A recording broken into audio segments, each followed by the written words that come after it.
Hey Hawks, it's Coach Hunley here. We have Miss Story with us today. We are going to take you on our first adventure. We are here today in Berea at our Pinnacles, Indian Fort Theater Pinnacles, and we're going to be hiking a trail today to show you some of those things. One of the reasons Miss Story is with me, she is going to teach you some art stuff as well as talk about hiking and the physical aspect of it, but she's also an avid hiker. Her and her family spend a lot of time out here. They come here as a family. They love to hike the trails, and she knows a lot more about hiking than Coach does. So that's why a couple reasons she's here today. So one of the things we want to talk about is some safety things. When you come hiking, you want to make sure that you always have an adult with you. Make sure that somebody knows where you're going, what area you're going to be in, and what time you're expected to be back. When you come here to the Pinnacles, if your family chooses to do so, they have a trail map here. This trail map lays out all the maps that are here at the trail for you to follow and explore with. All this information on this board will tell you what you need to know to get started hiking here, okay? Some of the things we're going to talk about today are some things that you'll need: basic hiking equipment. You're going to need tennis shoes or hiking shoes, maybe possibly some hiking sandals. You need a backpack to carry with you to put some things in. You might want to take some snacks along the way. You might want to take a small first aid kit, and you definitely want to take some water with you. And you want to dress appropriate. Today, it's a little warm out here and sunny, so we have shorts and t-shirts on. But if it was the fall of the year, close to winter, temperature could drop very drastically, so you want to make sure that you prepare for the elements. And it probably wouldn't hurt to bring some rain gear just in case a pop-up shower happens. But at this time, I'm going to let Miss Courtney talk a little bit more about hiking since she's the expert. And there's all kinds of hiking equipment you can use. Now, normally there is a container here at the Pinnacles that has hiking sticks. Because of COVID, because of transferring germs, those are not here today. But sometimes you might go out and find actual hiking sticks. You might use that as an aid, especially if you're going up steep inclines. Mr. Hunley mentioned some different footwear. I am wearing hiking sandals today, but a lot of the time, especially in the fall, I wear boots, hiking boots. They come up to above my ankle, and they protect from anything from like poison ivy, poison oak, something you might pass on the trail, even to tick bites, and potentially snakes. I have seen snakes out here. It's not super common. They don't really like to be where people are. If they hear you, they will move off of the trail. But I have seen a few snakes out here, so sometimes I wear boots, especially in the fall, to kind of protect myself from that. He mentioned that temperatures can drastically change, especially when you reach higher elevations. It's warm down here right now, but when we get to the top, it's going to be a little bit breezier, a little bit cooler. In the fall, I like to take a jacket or a flannel, something to help me prepare for that if it were to be really cold at the top. Well, that's enough about getting started. We're going to take you along with us today. We hope you enjoy our hike and some of the things that she talks about for art and perspective that you will see here today on the trail. So let's go along. Let's have some fun.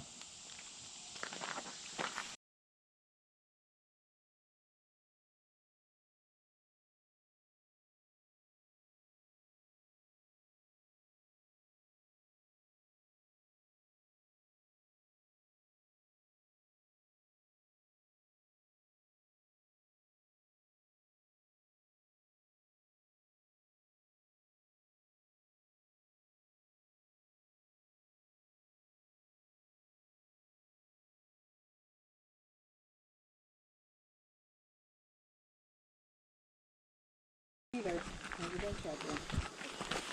Eagle Scouts make these dances all the kids. We're going to be going up this way. Here's a marker to help guide you along your trails.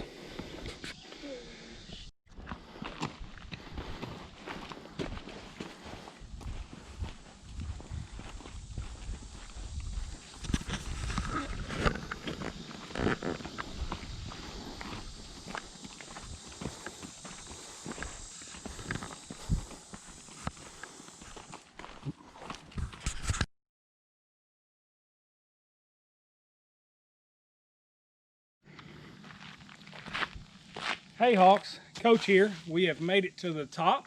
We've walked almost a mile, and we are at the Indian Fort Lookout, which you can see here behind me. And as you can see, I'm going to stay a very safe distance from the edge over here because this is a lookout. and there is a drop. So you want to make sure that anytime you come to a place like this, you always stay back and make sure you have that adult with you to watch. But as you can see, it's a wonderful view we have here. So when you hike in the outdoors and you get outside and enjoy time with your family, not only do you get a lot of good exercise, as you can see, Coach is sweating and a little bit out of breath from our hike, but you can also see wonderful views like you have behind me here, okay? It's a very good view. So hopefully sometime that you get to get out with your family and do a little hiking, make sure that you be safe. Make sure you bring that water and those things with you. Let somebody know where you're going to be at all times, so they know where to find you in the case that something does happen. But enjoy the view that we got behind us here, and we'll be taking you on some more adventures soon. Hey Hawks, Miss Story here. I've also made it to the top. A little bit out of breath. I haven't hiked this in a couple weeks. It's always a good workout every single time. I wanted to take a minute to talk to you about something that we did discuss last year, perspective. This is a great way to view perspective. Now, it's a different perspective than what we are used to seeing. Last year and the year before in art class, we learned about 1-point perspective. That's when you are looking straight at something and you are on ground level with it. We talked about the horizon line being usually right in the center of your page or your composition, and we talked about the vanishing point being very close to, if not on, that horizon line. A good example of 1-point perspective is when you are looking down a road, okay? You can see the lines, the yellow lines in the middle of a road, and they look like they're getting smaller and smaller and smaller as they get further and further away. Now, are they actually getting smaller? No. If you walked up to them, you would see that that yellow line is the exact same size as the one at the beginning of the road that was closer to you to begin with. But as things get further away, they appear to be smaller. Now, this is a different type of perspective, totally different type of perspective. This is not something you see often. This is called 3-point perspective.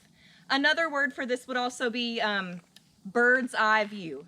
That's a really good way to remember this because we are as high as birds would be. This is a bird's eye view, this landscape that you see right here, or also called 3-point perspective. Now, the horizon line is going to be a lot higher, okay? Because we are higher. You would only see this type of perspective from an airplane or from a high altitude like we are on today. So the horizon line is going to be higher. It's not going to be in the middle of your page or your composition.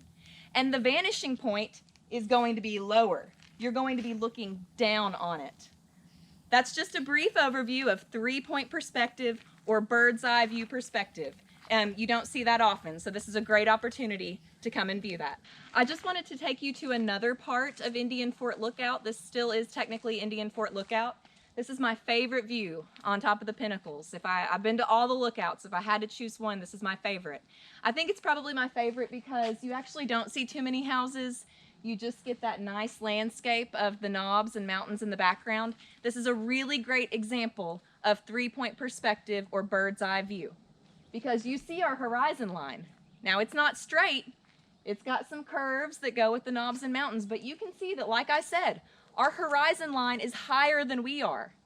Normally, if we were talking about 1-point perspective, again, that would be in the middle of our composition. We'd be about on eye level with it. But the horizon line is higher. A great example of that.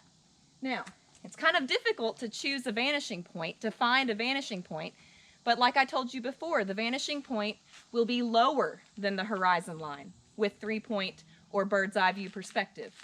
With 1-point perspective, when you're looking straight at it, that vanishing point is usually sitting right on the horizon line. So there are some houses way in the distance. Maybe that's your vanishing point. If that's the case, then that is lower, much lower than the horizon line. So I just wanted to include this view because it's my favorite and it's an excellent example of 3-point perspective or bird's eye view.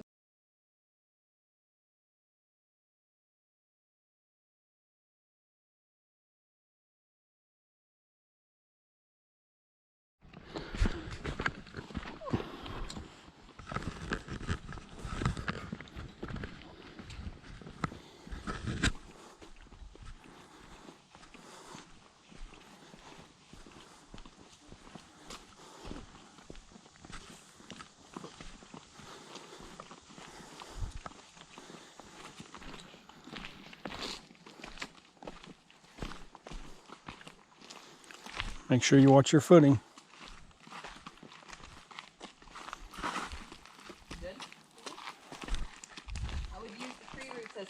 stones, guys. Honey used to clear the stairs.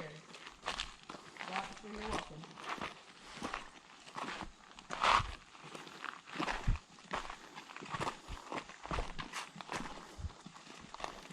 You have to get low to the ground. Get low to the ground. Your center of gravity being lower will help you not slip.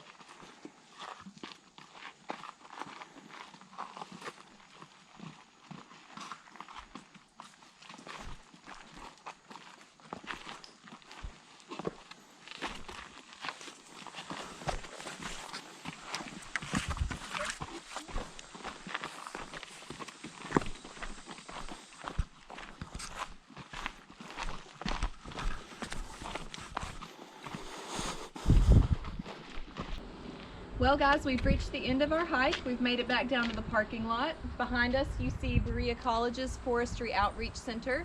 I'm not sure what their hours are with the pandemic and everything, but they do have a lot of really great resources even outside that you can come check out if you ever make it here to the Pinnacles, which I hope you do. We are so glad that you came along with us today. We hope that you enjoyed some of the sights and scenery as we were walking and hiking. Hope you learned a little bit about some equipment and things that if you and your family wanted to come hiking that you could look into. We hope you enjoyed today, and we look forward to taking you on more adventures like this in the future. See you, Hawks. Bye, Hawks.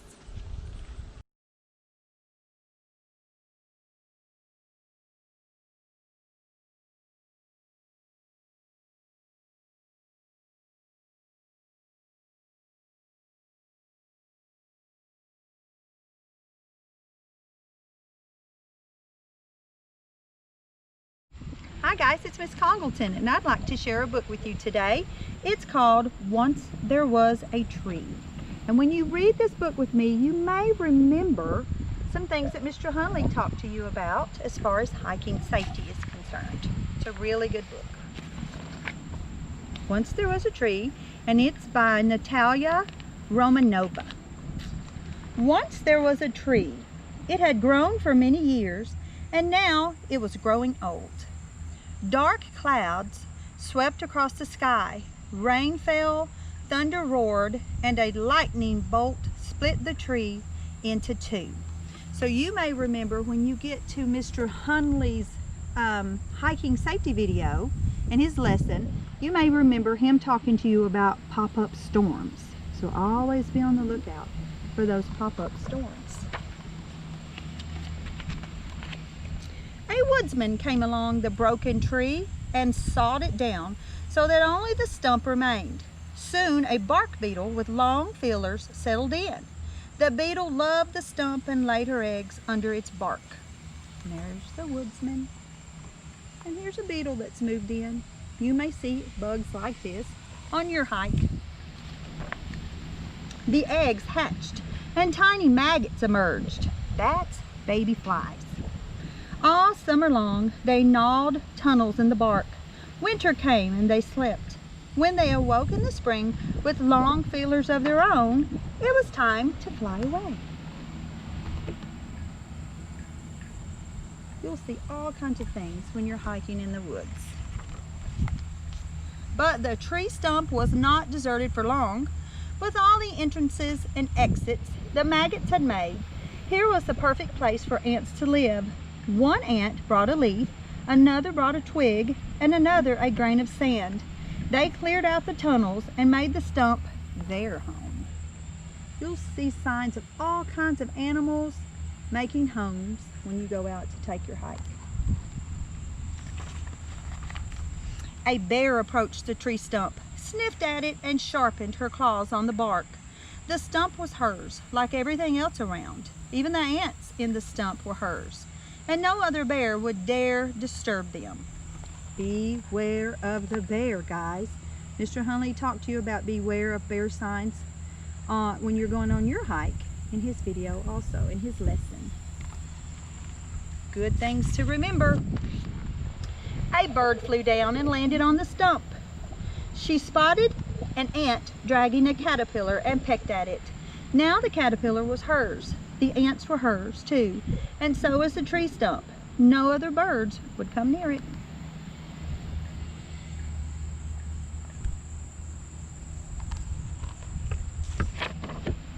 One rainy day, a fog a frog found shelter in a hole in the tree stump. Time and weather had dug these holes, which would protect others who also passed by.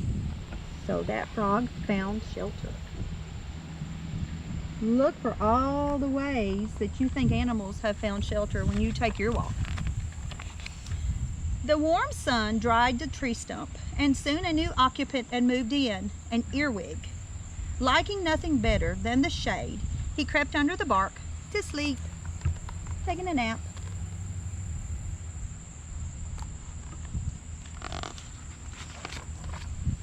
A man was walking in the woods and saw that tree stump. He sat down on it to rest, and now the tree stump was his. That kind of looks like Mr. Hunley to me. See that beard? So when you're taking your walks, you remember all those good things that Mr. Hunley taught you about hiking safety. And remember this good story. The man thought he owned the forest and the earth, so why not the tree stump? But who really owns the tree stump? The bark beetle that gnaws tunnels inside it, the ants that travel through the tunnels, the earwig that sleeps under its bark, or the bear that uses it to sharpen her claws. There they are. Does it belong to the bird that flies down upon it, the frog that finds shelter in one of its holes, or the man who believes he owns the forest? Who does it belong to? Ask yourself that when you take your walk. Maybe the tree stump belongs to all.